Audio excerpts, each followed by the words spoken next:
gi jogi akia kata Jakom dhi chung president, akia kata William Ruto dhi chung president, but an ang'eni party wadhi chungo president. Wadhi piem kodgi. Tidhi piem kod ng'ato ma already referee en chuor nyamin ng'ato.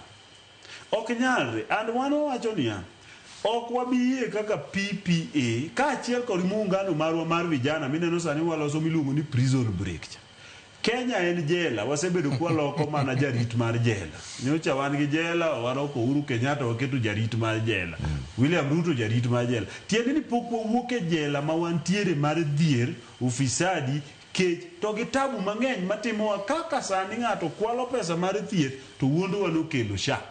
Ng'ato kwalo, wan waonge gi security e Kenya ka, to ting'o polise wa otera iti idhi chulgi e pesa nikech gidwaro pesa. Niwinjo ko wani wan gi state house mar deals. Koro gima dwa koni, deal achiel moko dhi through e state house en keto jok miluongo ni jo IEBC. An wawacho ne joka nyana ma ok waluor kendo wacho without fear ni ok wadhi yie digo kura ka wan gi jogi kaka commissioners nikech kata Jakom be jogo osewuondo sate. No wuonde ma kata Kivuitu ching'eni en ma no wuonde mokelo. Finally Kivuitu no go e piny. Even nitie ji mosebedo nyaka IEBC.